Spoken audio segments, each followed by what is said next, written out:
কেন ইঞ্জিনিয়ারিং পড়ব, এরকম একটা অদ্ভুত কথা আজ বেশ কয়েক বছর ধরেই চলছে।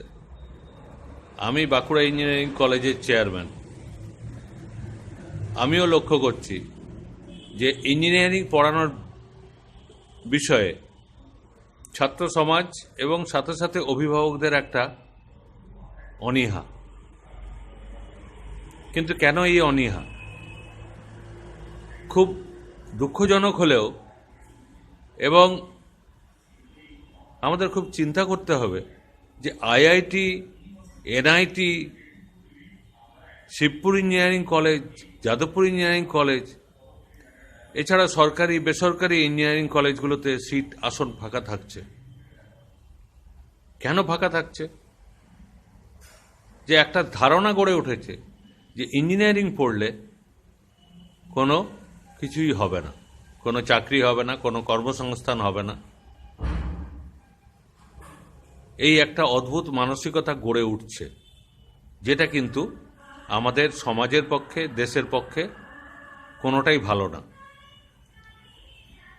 আমি সমস্ত ছাত্র সমাজ এবং অভিভাবকদের কাছে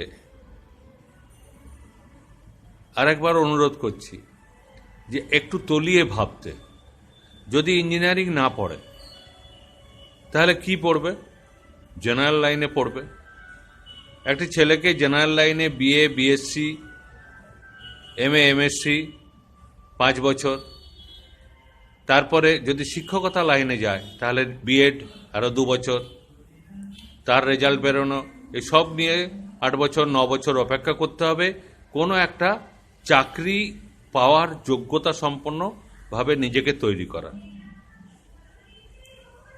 যারা গবেষণা করবে, শিক্ষকতা, অধ্যাপনা লাইনে যাবে, তাদের জেনারেল লাইনে যেতেই হবে, কেন তাদেরকে এই লাইনে পড়াশোনা করে তাদের শিক্ষক হতে হবে, অধ্যাপনা করতে হবে, যেতেই হবে।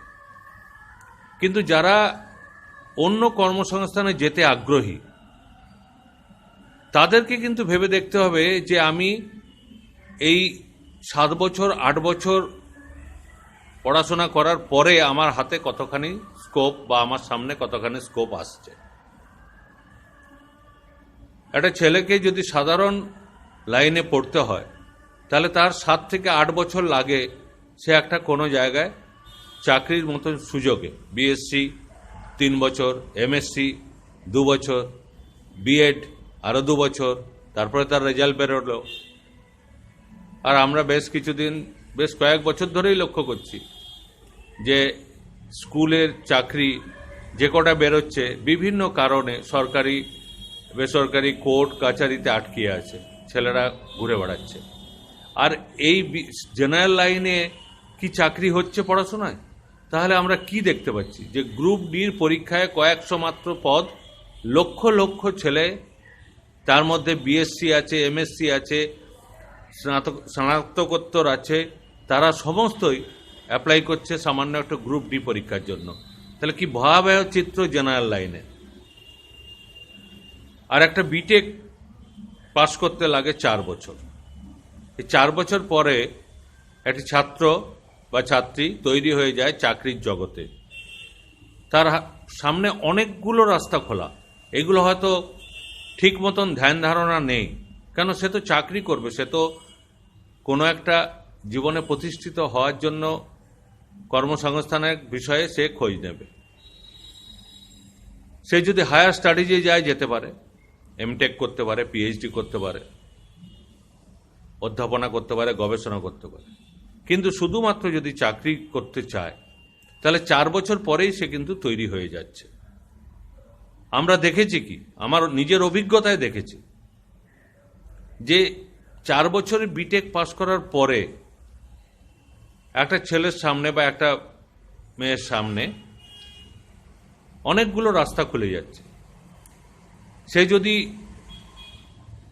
সরকারি চাকরিতে যেতে চায় তাহলে সরকারি চাকরিতে যে সমস্ত ইঞ্জিনিয়ারিং প্রকল্পগুলো আছে, পিডাব্লিউডি, এসিডিসিএল মানে ইলেকট্রিসিটি দপ্তর, পিএইচসি বা অন্যান্য দপ্তর যেখানে অ্যাসিস্ট্যান্ট ইঞ্জিনিয়ারের পোস্টেই লাগে বিটেক, সেখানে সরাসরি যেতে পারে।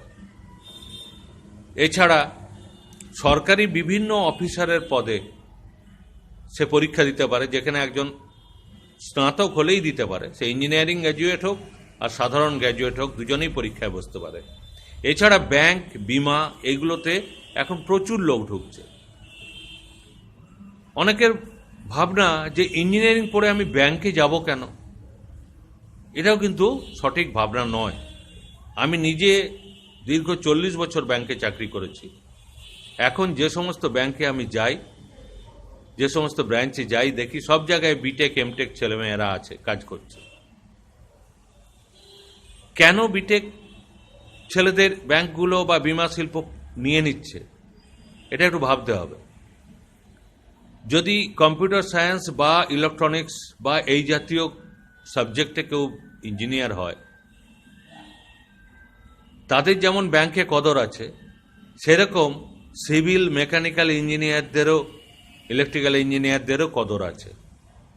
তার কারণ বলছি, ব্যাংকগুলো এখন মূলত যন্ত্র নির্ভর, সেখানে কম্পিউটারে সমস্ত কাজকর্ম হয়, সেখানে কম্পিউটার ইঞ্জিনিয়ার থাকলে ব্যাংকেরই সুবিধা। আবার সিভিল ইঞ্জিনিয়ার, মেকানিক্যাল ইঞ্জিনিয়ার, তারা যদি ব্যাংকের অফিসার বা ম্যানেজার হয়, তাহলে ব্যাংক যখন এই সমস্ত শিল্পে লোন দেয়, তখন একটা সিভিল প্রজেক্টে হয়তো লোন দিল, কেউ বাড়ি করার জন্য লোন নেবে, সেই যে প্ল্যান এস্টিমেট ব্যাংকের কাছে সাবমিট করবে, সেখানে একজন সিভিল ইঞ্জিনিয়ার যদি ম্যানেজার থাকে, সিভিল ইঞ্জিনিয়ার যদি লোন দপ্তরের অফিসার থাকে, তাহলে সে কিন্তু তার প্ল্যান এস্টিমেটটা ভালো বুঝতে পারবে সাধারণ গ্র্যাজুয়েটের থেকে। সেরকম ব্যাংক কোনো ইন্ডাস্ট্রিতে লোন যখন দেবে, সেখানে যদি আমার ইলেকট্রিক্যাল ইঞ্জিনিয়ার, মেকানিক্যাল ইঞ্জিনিয়াররা থাকে, তাহলে তাদের শিল্পে কোন মেশিন ব্যবহার করছে, তার উৎপাদন কি হবে, তার বিষয়ে কিন্তু সঠিক সিদ্ধান্ত নিতে পারবে ব্যাংকের সেই অফিসারটি বা ম্যানেজার। সেই জন্য ব্যাংক এখন ইঞ্জিনিয়ারদেরও খুব পছন্দ করছে তাদেরকে কাজে যোগদান। এককালে যেমন এগ্রিকালচার ইঞ্জিনিয়াররাও ব্যাংকে ঢুকেছে, এগ্রিকালচার যারা গ্র্যাজুয়েট, তারা কৃষিতে ঋণ দেওয়ার জন্য ব্যাংক বহু এগ্রিকালচার গ্র্যাজুয়েটকে ব্যাংকের মধ্যে ঢুকেছে। আর একটা কথা, যখন ব্যাংকের পরীক্ষা হচ্ছে, ব্যাংক বা বিমা বা এই জাতীয়, তখন হয়তো একটা সাধারণ গ্র্যাজুয়েট ছেলে যে ফিজিক্সে অনার্স বা কেমিস্ট্রি অনার্স বা ফিজিক্স, কেমিস্ট্রি, ম্যাথামেটিক্সে এমএসসি, তারা পরীক্ষা দিচ্ছে। আবার একটা বিটেকও পরীক্ষা দিচ্ছে। এবার রিটিনে দুজনই পাস করলো। ইন্টারভিউর সময় আমরা দেখেছি কি, ব্যাংক ইঞ্জিনিয়ারগুলোকে নিয়ে নিচ্ছে এই কারণে যে একই অফিসারের বেতন দিয়ে, একই ক্লার্কের বেতন দিয়ে আমরা একটা ইঞ্জিনিয়ার পেয়ে যাচ্ছে ব্যাংক, কিন্তু সেক্ষেত্রে গ্র্যাজুয়েট যারা সাধারণ গ্র্যাজুয়েট, তারা কিন্তু রিটিনে পাস করা সত্ত্বেও এগিয়ে থাকলো না। আমাদের কলেজে গত বছর যখন স্পোর্টস হয়েছিল, তখন বাঁকুড়া জেলার এসপি যিনি ছিলেন এর আগে, তিনি এসেছিলেন ছাত্রদের হাতে, ছাত্রছাত্রীদের হাতে পুরস্কার তুলে দেওয়ার জন্য। তো তিনি এসে প্রথমে বললেন যে আমার এই কলেজটায় আসার অনেক দিনের ইচ্ছা ছিল, আমি এই পাশ দিয়ে যখন যাই কলেজে ঢোকার খুব ইচ্ছা ছিল, কিন্তু সুযোগ হয়নি, আজকে সেই সুযোগ হয়েছে।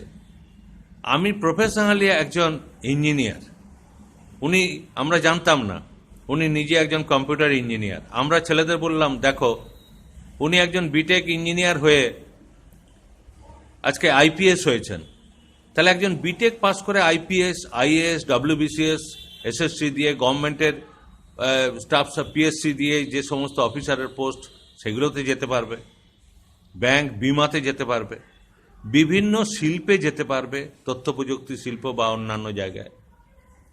এবং সরকারি জায়গায় আসলে তার চাকরির নিরাপত্তা, স্থায়িত্ব সমস্ত কিছুই থাকে। সেই জন্য সরকারি চাকরিতেই আমরা বলবো বেশি করে যেতে, ছেলেরাও যাচ্ছে। তো এই জন্য ইঞ্জিনিয়ারিং পড়লে চাকরির কোনো অভাব হবে না। একটা ছেলের বা একটা মেয়ের 4 বছর পরেই সে তৈরি হয়ে যাচ্ছে চাকরি পাওয়ার জন্য।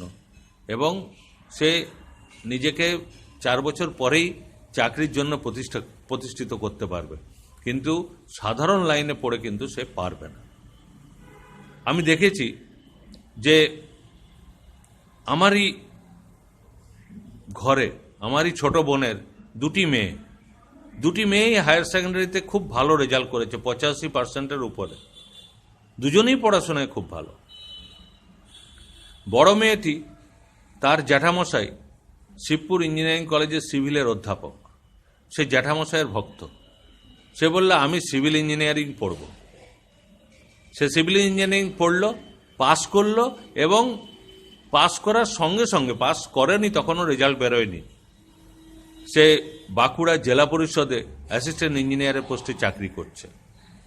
আবার তারই ছোট বোন, সে তার থেকে আরেকটু পড়াশোনায় ভালো, সে গোঁ ধরে থাকলো যে আমি ফিজিক্স নিয়ে পড়ব। আমি বললাম তুই তো টিচিং লাইনে যাবি কি? সে বলল না, টিচিং লাইনে যাব না। আমি যদি টিচিং লাইনে না যাবি তাহলে ইঞ্জিনিয়ারিং পড়। না, আমি ফিজিক্সই পড়ব। সে ফিজিক্স পড়ল। ফিজিক্সের 3rd ইয়ারে এসে তার রেজাল্ট একটু খারাপ হবে, 1 বছর ড্রপ করলো যাতে রেজাল্টটা ভালো করতে পারে। রেজাল্টটা একটু ভালো করলো, কিন্তু আশানুরূপ ভালো করতে পারলো না। পরে সে আবার এমএসসি করল। তাহলে ওইখানে 3 বছর 1 বছর 4 বছর গেল, এমএসসিতে 2 বছর গেল। এখন সে আরও 1.5 বছর 2 বছর হয়ে গেছে, সে ব্যাংকিংয়ে ঢোকার জন্য কলকাতায় একটা সংস্থার থেকে ট্রেনিং নিচ্ছে, ব্যাংকে পরীক্ষা দেবে। কিন্তু সেই যদি বিটেক পাস করতো না, আজকে সে কোনো একটা জায়গায় চাকরিতে ঢুকে যেতে পারত। তার 6টা বছর 7টা বছর নষ্ট হয়ে গেছে। আর আমাদের এই সমাজ ব্যবস্থায় আমরা দেখেছি যে মেয়েদেরকে, ছেলে মেয়ে যখন ফার্স্ট ইয়ারে